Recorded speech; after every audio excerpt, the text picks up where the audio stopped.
Hi, I'm late to the party and I want to talk about Nightmare on Elm Street and Stranger Things. Usually when I want to talk about something, I'm months out of date, but somehow the show has only been out a week or two and I find myself late again. But there we go. Okay, so I'm going to preface this by saying I was skeptical about the new season of Stranger Things. I don't know if it's that it was such a huge break between seasons, or lockdown/life fatigue, or bingeable TV fatigue. See the awesome Sarah Z video about that. But I was beginning to feel this should have ended a while ago. Now, all that being said, I was wrong. Season 4 Stranger Things might arguably be my favourite season yet, and I think this is mainly because they are leaning hugely into the horror homage. Obviously, it's always been quite homage heavy. Sorry for all this awkward, accidental alliteration. Fuck, I did it again. But this time, the season seems to revolve around one of my all-time favourite franchises, Wes Craven's masterpiece, Nightmare on Elm Street. I love every single film in this franchise, even number 2. I love Freddy vs. Jason. I even once wrote a dissertation chapter on New Nightmare. I love it all.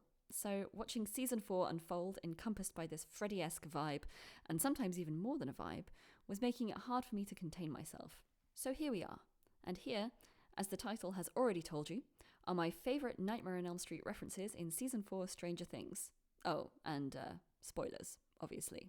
Why mess around with the small stuff first? If we were in any doubt about where season 4 was getting its inspiration from, Freddy Krueger himself makes an appearance. In episode 4, we see Nancy and Robin track down Victor Creel at Penhurst Asylum, a man who supposedly brutally killed his family back in the 50s. What I particularly loved about this reveal is it's sort of a meta bait and switch. I say meta because it's clearly playing into audience expectations and fandom expectations. When Nancy and Robin are led down into the dark depths of the asylum and past a row of inmates, it's impossible not to get Silence of the Lambs vibes. With this in mind, we might expect Victor Creel to be a Hannibal Lecter / Anthony Hopkins, crisply spoken, creepily sound-of-mind villain, but instead we get Englund's troubled silhouette. He is so recognisable to horror fans, and really synonymous with Freddy himself. Staying on this scene, what is he doing when we first see him? He's scratching. A slow but incessant chalkboard-style scratch on the table in his cell. For me, this is hugely reminiscent of Freddy's razor blade fingers running along the pipes in the boiler room when he first stalks Nancy. It's jarring to the ears and a sound classically associated with Freddy. It's interesting here then that although the scene with Victor Creel is chilling, the sound is subverted from threatening to almost tragic. Just one more thing in the asylum, which I thought was super cool. It's in this episode that we learn about the way Vecna attacks his victims and ultimately how they manage to escape him. By the way, I can't tell you how much joy it brings me that Kate Bush is having a sort of cultural zeitgeist renaissance.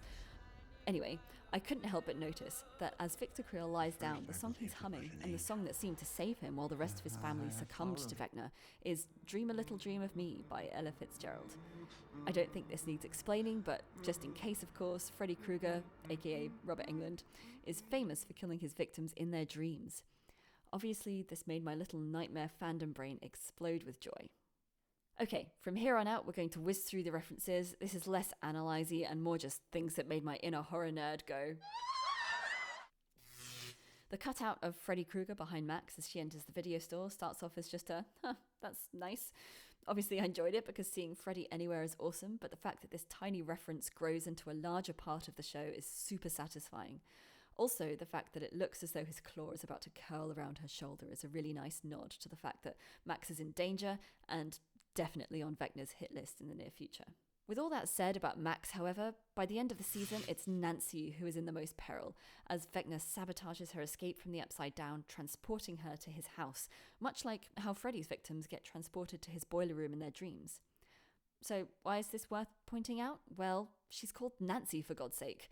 Just like Nancy Thompson, our hero of not 1, but 3 Nightmare movies. Well, 2, and then just Heather Langenkamp being Heather Langenkamp. I know this sounds like a dumb thing to point out, as people have probably been saying her name is a throwback for years anyway, but hearing Vecna say Nancy was just so Freddy, it gave me chills. And it's really cool that her name is being used as more than a teeny tiny throwback, and it actually has a whole season revolving around the themes of that franchise. On a more aesthetic note, Vecna's hands and elongated fingers seriously remind me of Freddy's claw hand. Equally, the way his fingers extend is just like how Freddy's arms extend in that creepy alleyway dream sequence in Nightmare on Elm Street. Just a little side note, that is the bit that used to scare me the most as a kid. I've even had nightmares about it. That's just a super quick point, but it does lead me on to the kills. Vecna's victims appear to be put into a trance-like state right before they meet their untimely end, much like a dream state or sleep state. We even hear Eddie screaming, "Wake up," to Chrissy as she stands motionless in his trailer, eyes flickering back in her head. What's interesting here is that, much like in Nightmare on Elm Street, the victim's movement, running or walking through their dream sequence, is not perceived in the real world until they're finally being killed. In Nightmare on Elm Street, we see Tina's body, our first victim, flung up into the air and dragged brutally across the ceiling. Similarly, Vecna's first victim that we see, Chrissy, ultimately floats up into the air and is also thrust against the ceiling, while her body is contorted in hideous ways. On the topic of victims, aside from the 50s murders, Vecna's kills seem to revolve completely around high school students. This is much like Freddy, who focuses on killing the children of the parents who burned him alive. Of course, this is also simply reminiscent of 80s slashers, but I think still worth pointing out. If we really want to cement these references as relevant, we need look no further than the slap-you-in-the-face reference to describing Vecna's upside-down lair. When Max is describing her experience right before the incredible running up that hill sequence, Dustin suggests that perhaps she infiltrated Vecna's mind, quote, like Freddy Krueger's boiler room. There are definitely more references Easter egg throughout season 4. Yes, that's a verb now. Not just in Nightmare on Elm Street, but other awesome 80s and even 70s nostalgia. But these are just my favourites and the bits that made me... You get the idea. This isn't the first video I've made for YouTube, but it's certainly the first one I've uploaded, so be kind. Rewind? No, that can't be my sign off. Bear with me. I'll work on it.